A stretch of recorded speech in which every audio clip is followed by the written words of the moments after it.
palabra.co.co en esta reunión de diálogo social de lunes a viernes a las 12 en punto del mediodía.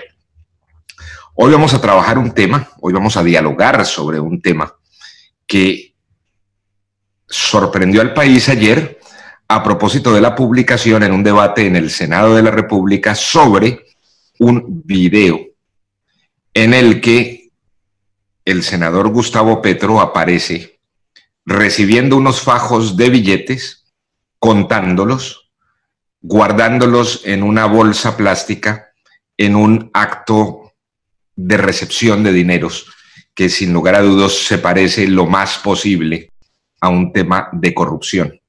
Dijeron en el debate que se debía a unos dineros que le entregaba un contratista que tuvo negocios con la alcaldía de Bogotá durante su mandato. Hicimos entonces, a propósito de ese video, un artículo hoy en palabra.com.co, donde hacemos la referencia de un tema en el que la sociedad debe estar muy pendiente siempre, que es el tema del fariseísmo social. Efectivamente, hemos visto al doctor Petro y a algunos otros líderes prácticamente siempre aparecer como si fueran los adalides y los dueños de la moral pública, siempre triturando, siempre mancillando, siempre ofendiendo la dignidad humana de sus opositores, a cuento de señalar, a cuento nunca de controvertir en el plano de las ideas, sino por el contrario siempre acusando de inmorales a sus contradictores. Como lo decimos en el artículo, efectivamente el doctor Petro algunas veces ha señalado a personas que sin lugar a dudas se han visto comprometidas con temas de corrupción o con temas de violencia, pero también lo ha hecho y muchas veces con personas inocentes. Lo hizo con los malos tratos, por ejemplo, cuando fue alcalde de Bogotá frente a sus propios funcionarios, los funcionarios, muchos de la alcaldía, miles de la alcaldía, que venían de trabajar con administraciones anteriores, personas que habían durado años en la administración y que él las consideró corruptas sencillamente por no formar parte de sus huestes políticas y electorales. Lo hizo también, por ejemplo, cuando señaló a los colombianos que no votaron por él como personas ignorantes, como personas esclavas, nombrando además y graduando a sus propios electores de la ciudadanía libre. Luego siguió en la misma tendencia y el mismo hábito de convertir, de descalificar moralmente a sus opositores. Este no es ni mucho menos una conducta nueva en la historia. Es efectivamente una conducta farisea. Recordemos que el propio Jesús los llamó sepulcros blanqueados. Son aquellos cuya hipocresía los lleva a presentarse ante la sociedad, ante la opinión, como si fueran los dueños de la moral, de una rectitud aparente, pero que en la realidad tienen sus manos untadas de todo aquello que señalan y critican. Creo que este es un buen momento para hacer una reflexión, para sacar lecciones de lo que nos ocurre y convertir en experiencias lo que vemos y lo que acontece como sociedad, a fin de ir entendiendo que no es lo mismo un verdadero luchador, un verdadero dirigente que se opone a la corrupción, a la violencia, a la ineficiencia, a la búsqueda de justicia y de justicia social, sino que, por el contrario, es muy posible caer dentro de esta manipulación de los medios de comunicación y dentro de esta prestidigitación de las redes sociales y del insulto y de la polarización en manos de quienes indudablemente, más que adalides contra la corrupción, son realmente fariseos que entran en engaño y en señalamiento constante con sus rivales políticos. Creo que este ejercicio de haber convertido el mancillamiento y el hecho de denigrar siempre de sus opositores ha venido profundizando una polarización política y ha venido degradando, sin lugar a dudas, la discusión social, que debe ser siempre respetuosa. Y en segundo lugar, hacer siempre un llamado a que no importan las circunstancias, siempre el respeto y el reconocimiento de la dignidad humana del otro. El hecho de nunca llegar a triturar moralmente a nadie, tienen que ser unas de las lógicas y una de las prácticas de la democracia y de la democracia colombiana en nuestro caso. Sobre este tema, yo no sé si José tiene preparado el video, que es posible que muchas de las personas que nos estén escuchando no lo hayan visto. Sí, sí no está. sé, José, Sí. Lorena, dime si Sí está lo tenemos. preparado. Sí lo tenemos aquí preparado y en este momento lo están viendo todas las personas que están en nuestra audiencia. Bueno, pero entonces pásenlo y retomamos el diálogo inmediatamente, lo escuchen, lo vean y lo escuchen. Listo, de acuerdo. Ya entonces en este momento vamos a ver en pantallas el video al que hacemos referencia en este momento y que también se encuentra disponible. Aquí ya vemos a Gustavo Petro sentado en la mesa. Aquí van todos en medio, en cada vaina de aquí hay 20. Hay 5 y más 5. 20.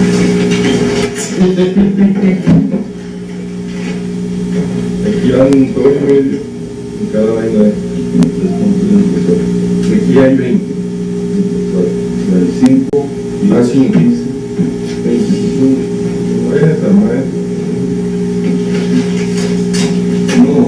No me gustan mochilas, y el resto lo que te habían dado directo bandero para el viaje ese. Yo creo que más o menos unos 8 o 10 días.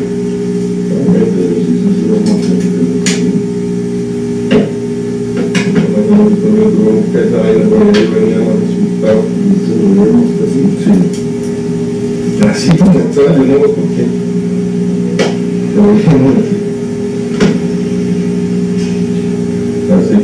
Así como está, lo viera, yo ni lo toqué.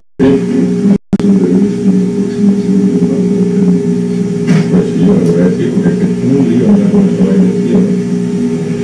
Claro, porque si fueran de 50, pero un cierto, no lo quicho. Pero no, eso que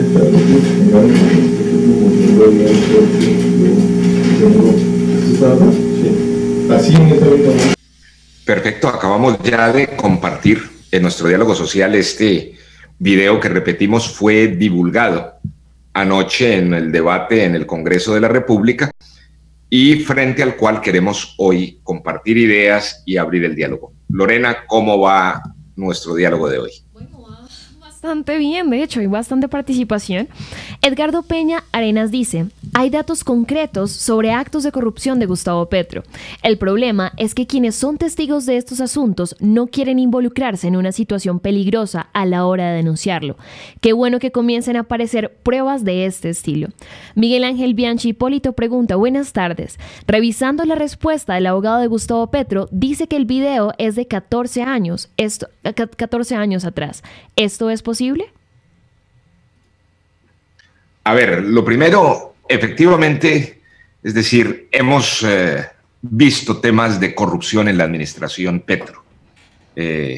A mí no me cabe la menor duda de que fue un desastre la compra de esos carros viejos, oxidados, cuando tuvo que improvisar su esquema de salud. O, por ejemplo, los costos demenciales de unas motos eléctricas que compró en su departamento de seguridad y que jamás sirvieron ni fueron utilizables para nada. Y efectivamente, como dice Edgardo Peña, a quien le mando un saludo, hay de por medio miedo. Las personas tienen miedo de denunciar. Sin embargo, hacemos un llamado a que la valentía ciudadana se imponga. Y no solamente la valentía ciudadana, sino el ejercicio de la justicia. Yo creo que aparecerán muchas disculpas, que si fue hace unos años o fue ahora, que quién fue el que dio el dinero, etcétera. Y en medio de la pugnacidad y de la algarabía de las redes podrán intentar imponer sus propias versiones. Pero lo cierto, lo indudable, eso no lo habíamos visto, por lo menos que yo recuerde, en la política nacional, que un dirigente se siente a recibir, es decir, la filmación recibiendo fajos de dinero en función de quién sabe qué.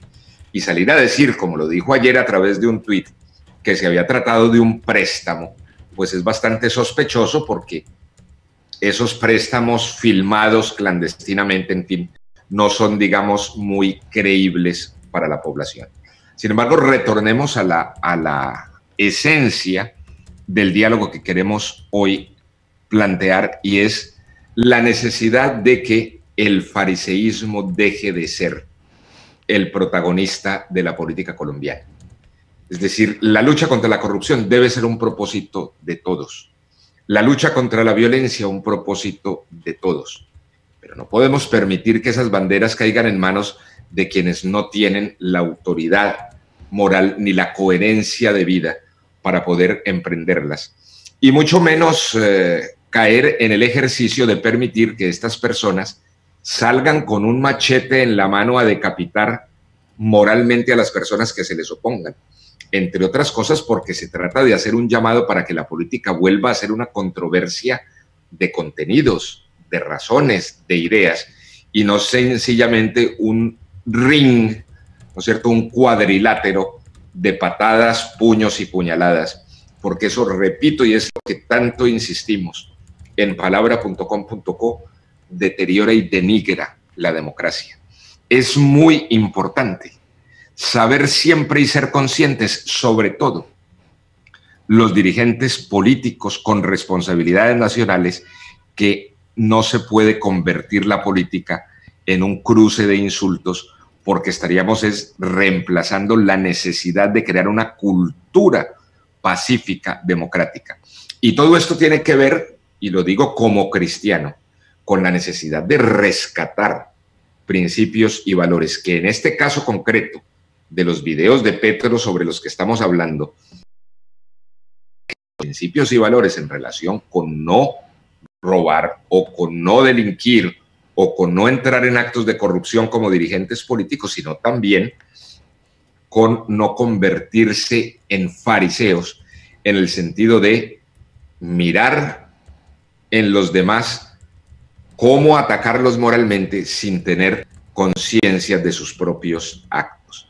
Creo entonces que son dos cosas: la necesidad de rescatar principios y valores en cuanto a la conducta real, cotidiana, de responsabilidad en los gobiernos y en la dirigencia política, y por otro lado, en cuanto a tener la coherencia humana de no señalar a los otros de lo que ellos mismos cometen. Luego hay que mirar la lucha contra la corrupción, pero una lucha contra la corrupción sin fariseísmos. Bueno, hay varios comentarios aquí. Y el primero dice: ¿no cree que cuando la derecha comete un error o un acto injusto, los medios le caen pidiendo su renuncia? Pero si se hace una denuncia de la corrupción de la izquierda, aseguran que los están persiguiendo políticamente. Esto lo pregunta Hugo Fernando Gómez. Mire, es decir, estamos en este momento, por las características de Petro, hablando del fariseísmo de la dirigencia, de un dirigente político. Pero si hay algo que indudablemente ha contribuido y caído en el ejercicio del fariseísmo, son los grandes medios de comunicación. Y acabamos de verlo, por ejemplo, a lo largo de los últimos años, cuando como nunca antes los medios de comunicación habían estado tan fletados por los dineros del gobierno, y que todos sencillamente se arrodillaron a sus pies, dándole razón en todo, omitiendo la controversia, omitiendo los cuestionamientos que se le hacían, sencillamente porque recibían dineros y pautas oficiales que les hacían muy rentables sus empresas y sus bolsillos. Eso es un acto de fariseísmo clásico y de corrupción, es decir, no sostener la responsabilidad de medio de comunicación para poder hablar con objetividad, distancia, mesura, responsabilidad de un gobierno, sino por el contrario, atarugarse de dinero para batirle palmas, no importa lo que ese gobierno haga. Y siempre lo hacen los medios de comunicación desde su supuesta posición de honestidad, integridad, independencia, lo cual no es cierto. Es otro caso de fariseísmo mediático indudable. Pamela Jiménez dice, ¿cree usted que es justo o correcto políticamente que Petro le pida al país que marche por sus derechos políticos cuando comete este tipo de actos como los que vimos en el video? Doris Rodríguez dice, ¿cree que Petro, sabiendo sobre la posibilidad del fallo de la Contraloría sobre su desfalco al erario, no debió presentar su candidatura? No, a mí lo que me parece es que, sin lugar a dudas, todo fariseo abusa de su posición. Entre otras cosas porque el fariseísmo se trata de eso, de atacar a como dé lugar a sus oponentes sobre la aureola mentirosa de su propia realidad.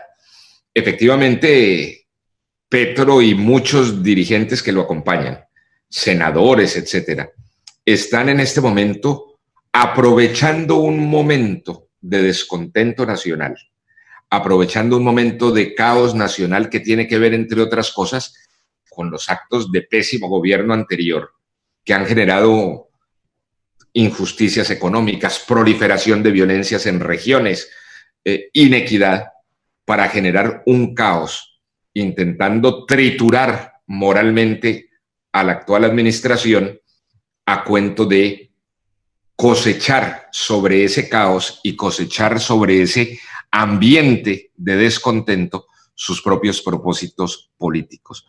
Es decir, el fariseísmo es, entre otras cosas, no tener límites para poder lograr sus victorias al margen de que pasen por encima de la honra de la gente y de principios elementales que hay que conservar en la democracia. Bueno, Tomás Rojas dice, leí el artículo que está en su página. En este usted decía que Petro no ocupaba un rol importante en el M-19. ¿Qué papel ocupaba Petro y dónde estaba usted? ¿Usted militaba con él? ¿Te repito? ¿Me repites, por favor, que a veces se pierde la señal? Ok, perfecto. Tomás Rojas dice, leí su artículo en el que usted decía que Petro no ocupaba un papel importante en el M-19.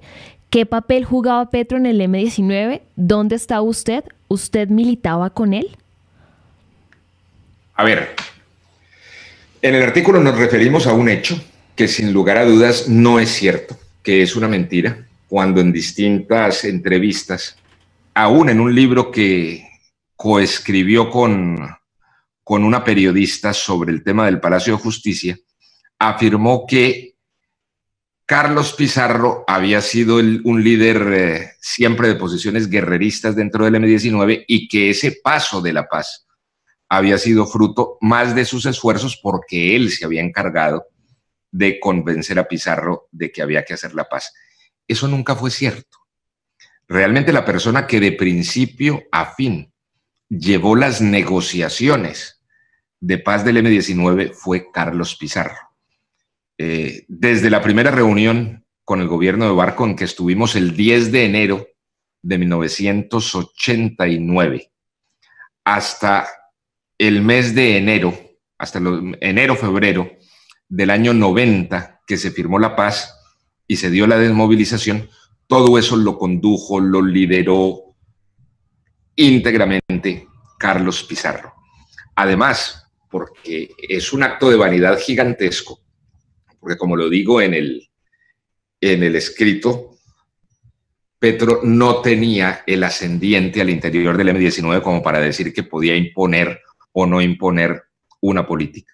Luego es otro acto de fariseísmo, de todas maneras, intentar tomar en una historia real, objetiva, en cabeza además de una persona que murió y murió asesinada, recién se hizo la paz, cuya memoria no la puede defender el propio Carlos, para salir a decir que él fue el héroe de la jornada, cuando en realidad quien dirigió a cabalidad ese proceso de paz fue Carlos Pizarro.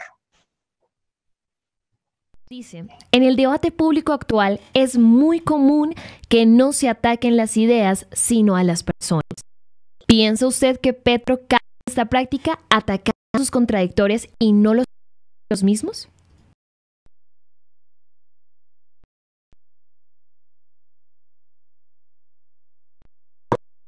Funden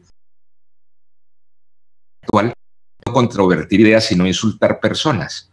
Luego al final los temas quedan al lado sencillamente porque todo se vuelve circo romano Y ese es uno de los elementos que hay que intentar rescatar con la mayor urgencia en la política nacional.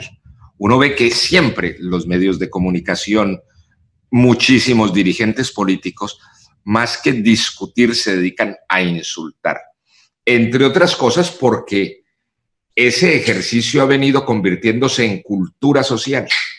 Y muchas veces hay un sector del país que solo responde a los medios de comunicación que exaltan esa cultura con fines profundamente comerciales.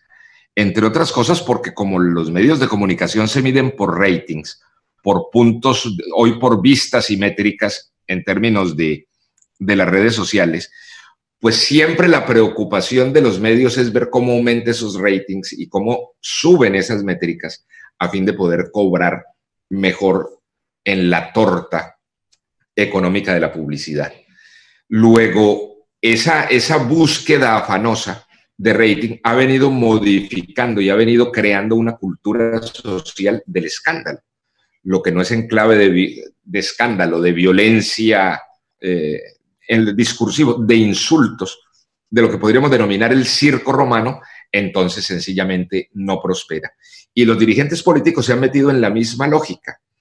Y resulta que al final lo que vamos a tener es un país histérico, un país cruzado por los odios más generalizados y no una sociedad que sea capaz de afrontar su presente y de pensar y buscar soluciones de una manera constructiva, porque siempre insistimos en que la democracia es el mecanismo para tramitar las diferencias y olvidamos con mucha frecuencia que al margen de las diferencias lógicas que hay en una democracia, también es muy importante saber que tiene que haber puntos de identidad, de unidad, de nación para poder echar a andar. Es decir, si nosotros priorizamos las diferencias, las convertimos además en odios y no somos conscientes de la necesidad de unirnos en torno a unos elementos fundamentales de respeto, de libertad, de justicia, que nos congreguen y nos obliguen a todos, pues sencillamente estamos metiéndole explosivos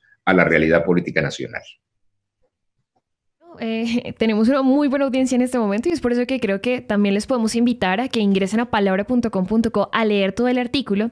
Y Gabriel Peña nos pregunta, ¿no le preocupan las elecciones del 2022? La popularidad de Petro está creciendo y lo único que hace es echarle a Duque las culpas de Santos. Si esto sigue así, ¿esto lo podría llevar a la victoria? Mire, me parece muy importante la pregunta. Creo que siempre los colombianos tendemos a preguntarnos qué va a pasar. Entonces, sí, claro, hay la posibilidad de que Petro y los sectores que él lidera intenten ganar y ganen en el año 2022 en las próximas elecciones y que logren una cuota de participación alta en las elecciones del 19. Sin embargo, eso ocurre porque los colombianos no modificamos la pregunta. Y es no solamente qué va a pasar en el 2022, sino qué hacemos nosotros para que ocurra en el 2022. Es decir, los ciudadanos no podemos pararnos únicamente en la azotea de los espectadores de nuestra historia, de ser espectadores de lo que nos ocurre como nación, sino que tenemos que dar el paso para ser protagonistas, ciudadanos. Es decir, nosotros no estamos hablando de lo que ocurre en un país ajeno, estamos hablando de lo que nos ocurre en nuestro propio país, en nuestra propia sociedad, a donde vamos a tener que criar a los hijos, vivir nosotros, compartir la amistad, compartir la comunidad. Luego, más que la pregunta de qué va a pasar en el 22, es qué tenemos que hacer para que lo mejor posible ocurra en el 22. Por eso hacemos estos ejercicios intentando contribuir en algo desde palabra.com.co, porque yo creo que tenemos una carrera contra el tiempo para difundir una mirada distinta, un respeto distinto, unos principios y unos valores esenciales sobre los cuales andar y construir sociedad. Tenemos tiempo, pero hagámoslo. Es decir, si nosotros entendemos, por ejemplo, que desde palabra.com.co no solamente nos reunimos a pensar un rato, sino que de aquí logramos descifrar realidades y asumir herramientas para ir construyendo un país más educado, un país con mayor conciencia social. Pues sin lugar a dudas, los riesgos de esos progrefascismos que hoy crecen, y lo digo también con preocupación, podremos ir disminuyéndolos. Pero se trata también de lo que nosotros seamos capaces de hacer y de crear. Pregunta Ubaldo Luque. Y bueno, eso también es una opinión. Considero simplemente que ya no podemos confiar. Tanto la derecha como la izquierda están plagadas de corrupción. ¿Qué hacemos cuando las instituciones ya no son legítimas ni confiables?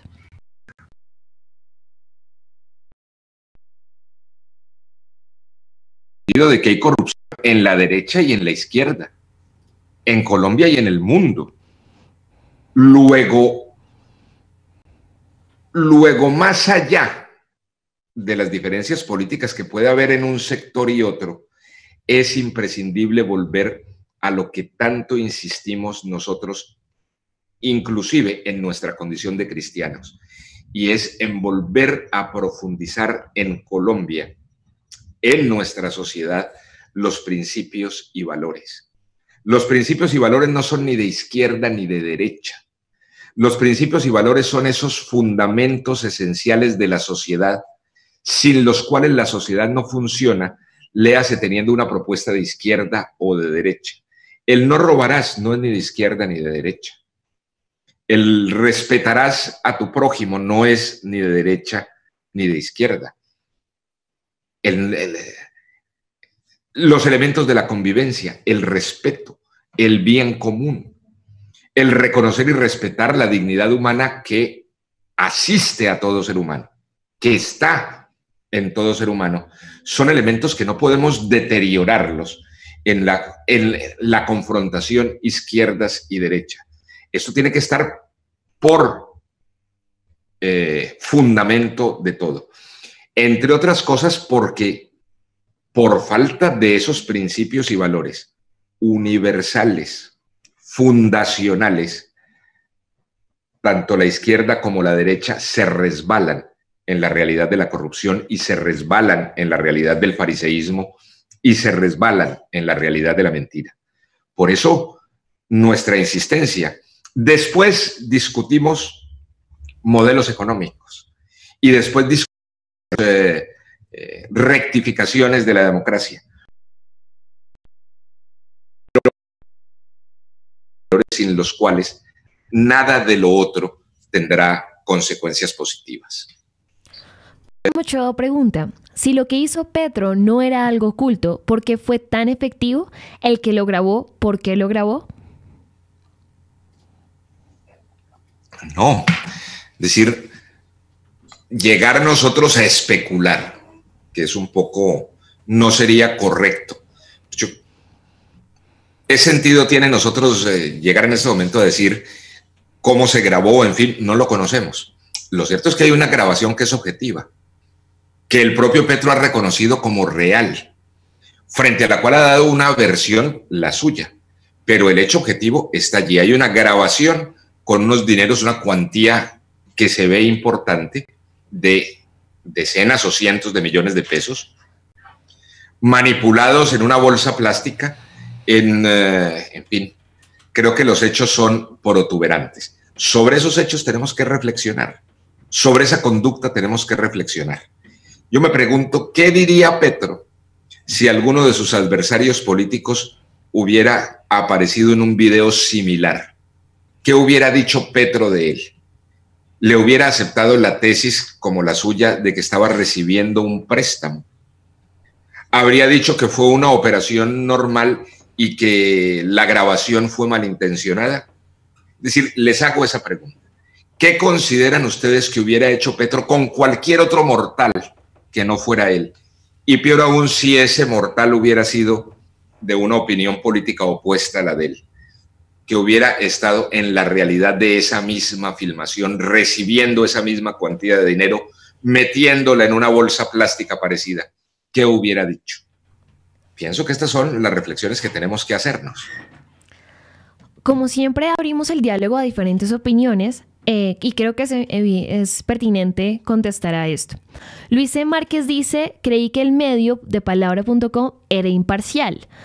¿Qué podríamos responder ante esto? Pues supongo que lo refiere porque estamos hablando de Petro en el día de hoy. ¿Cómo? Repíteme que se está perdiendo la señal por momentos. Sí, lo siento. Bueno, como en palabras solemos responder a casi todos los comentarios que nos llegan, Luis C. Márquez nos dice, creí que ustedes eran un medio imparcial. Y lo dice porque pues estábamos hablando.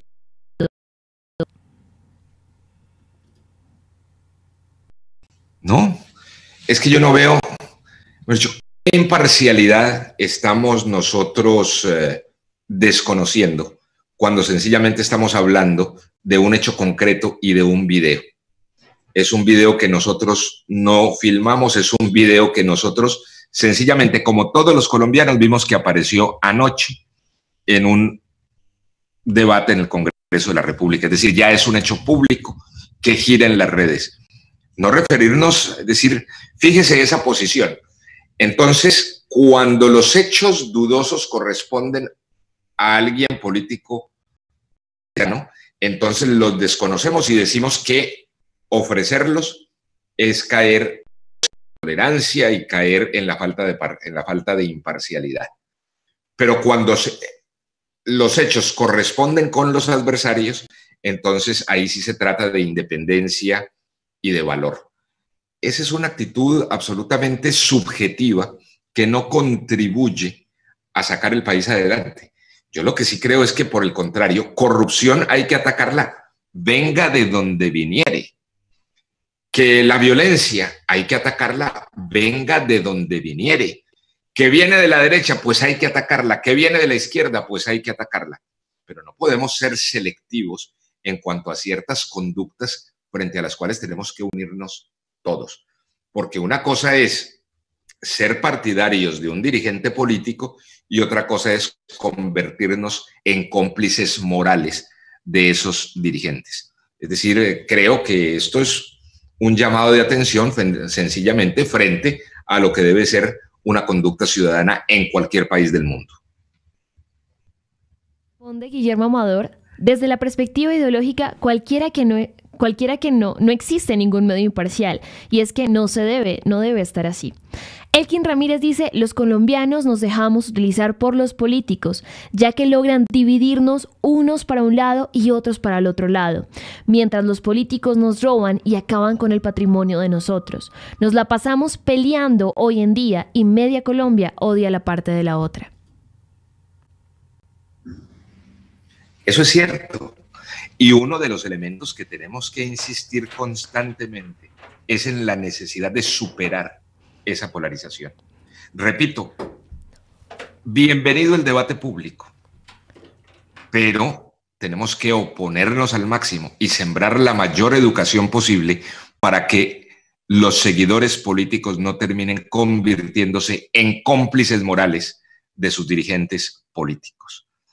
Esto es elemental en lo que se necesita como cultura ciudadana para poder... O sea, en síntesis, porque creo que otra vez nos pasamos del tiempo. Los ciudadanos podemos ser seguidores, entusiastas de un dirigente político de acuerdo con lo que consideremos cercano a nuestros afectos, a nuestras ideas, a nuestros pareceres. Pero de ninguna manera es correcto que los ciudadanos, viendo hechos tan evidentes como ese video, terminemos convirtiéndonos en cómplices de nuestros dirigentes, porque con eso estamos haciéndole un tremendo daño al país. Que Dios los bendiga y mañana seguiremos conversando. Si deseas ver el programa completo, ingresa a palabra.com.co. Síguenos en nuestra fanpage de Facebook, palabra.com.co, y participa en nuestro diálogo social.